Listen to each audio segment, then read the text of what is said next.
Good evening. So today's topic is interacting with databases. Okay, so the first question comes here is what is a database?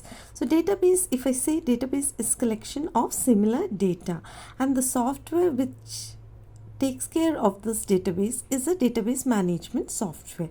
So now when I ask you what all database management softwares comes to your mind, so the first thing you may say is MySQL, Oracle, all these databases will come to your mind that which you have used so far.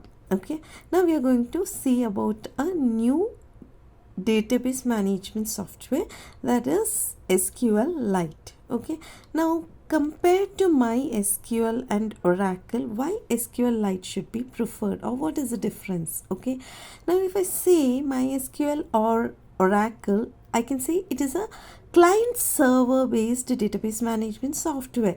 Okay, whereas your SQLite is a standalone software. Okay, it is a standalone software. Okay, now when I say standalone software, what it means is any smaller applications can rely on this particular database management software, and you need not explicitly install other huge bulky databases like your MySQL, Oracle, etc. So what happens, it is a lightweight standalone database management software. Okay, so understood what exactly is it? It is a, as I told you, it's a repetition, it's just a standalone lightweight database management software which is used by smaller applications. Okay, so whenever you have smaller applications, why to use a larger database? Okay, so we'll go for a smaller database management software, that is your SQLite. Okay, now coming to SQLite, okay, why we need it? As I told you, the first thing is, for a smaller application there is no need of a bulky database management software.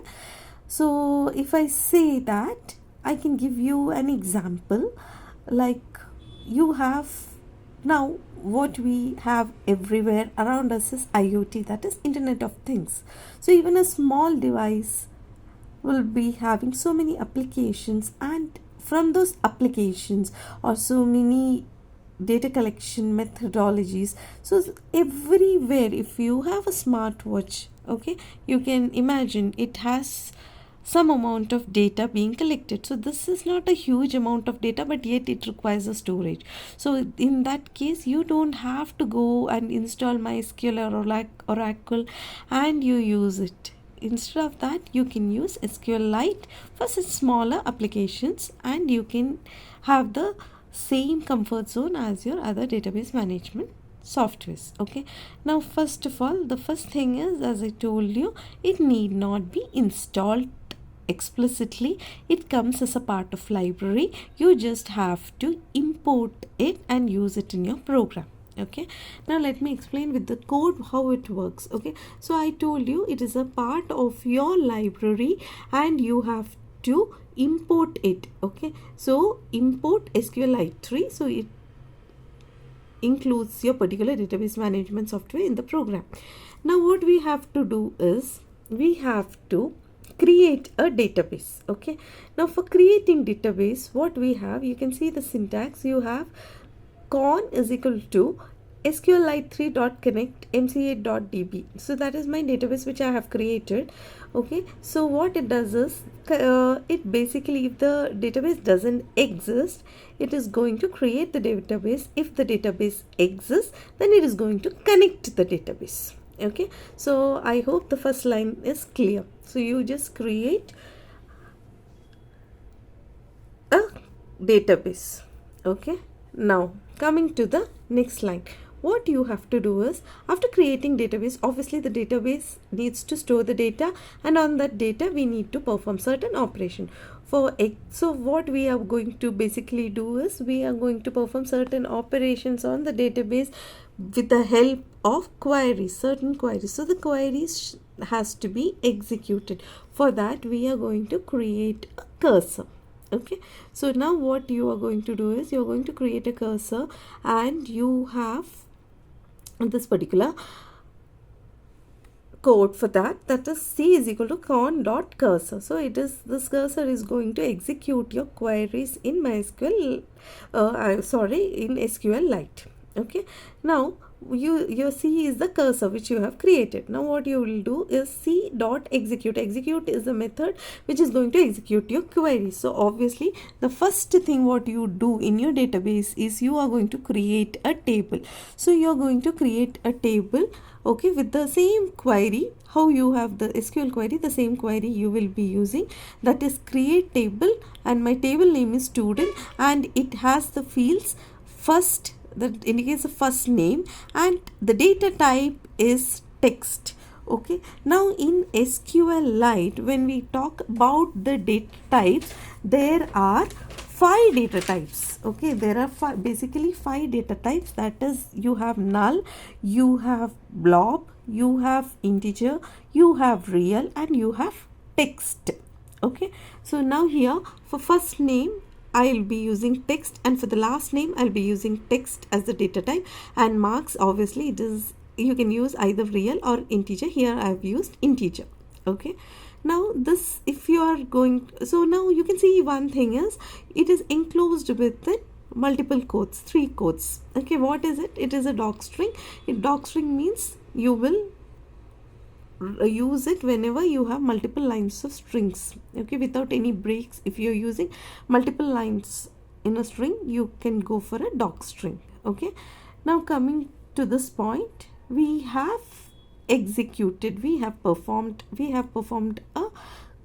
executed a query in for a database. Okay, now so now whenever we do any change to the database, you know it has to be committed. Unless it is committed, the change will not be affected to the database. So what you will do is you will just commit the particular query, you will just perform commit. So what happens, this particular table will be created. Okay, now once the table is created, obviously as per your database knowledge, you should be knowing what is the next step. After creating the table, you have to enter the tuples into the table. So what we are doing here, insert into student is my table name, values.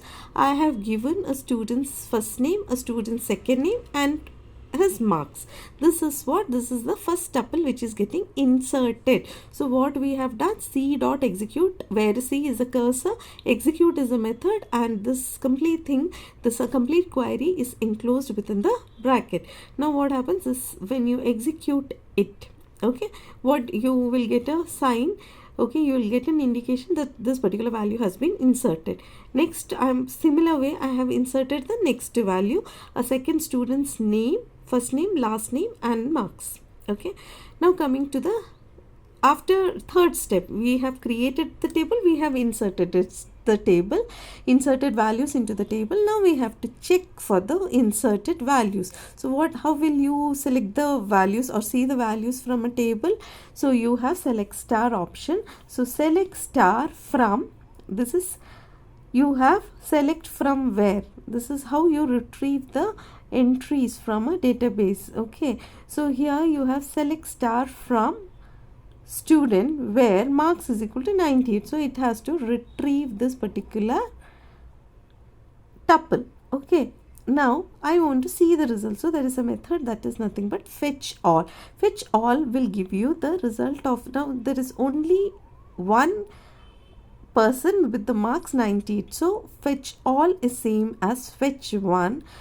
Okay, if there are multiple entries, we can use, if I give fetch one, the first entry will be picked. If I give fetch all, okay, all the entries will be picked. But here we have just 2 entries. So what happens, fetch all is returning only one entry which satisfies this particular criteria. Okay, that is marks is equal to 98. Now coming to this last step, what we have done is we have again made a selection from student where we have not given any clause. So obviously all the tuples will be retrieved, and you're getting the whatever 2 tuples I've inserted, you're getting those 2 tuples.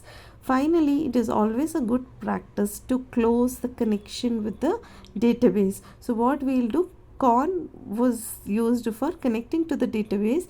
Now con, same what I'm doing, con dot close, that is going to disconnect the connection with the current database. So this is how you're going to use your SQLite 3 and perform operations. Okay, now how it is used in Python. So now I can say I have a class student. Okay, in that class student I have I can give students first name, last names and marks as a class. Okay, if I create student as a class and I give, okay, members of the class as first name, last name and marks. So the same entries can be, I can connect the table here.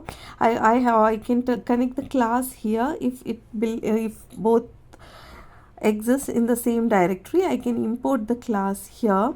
Okay, and then what I can do is I can use from that particular class, I can fetch I can insert the value from that particular class. I can get the values inserted and retrieve the values. Okay, so that is how it is used in Python. So that coding we'll see in the next class. Thank you.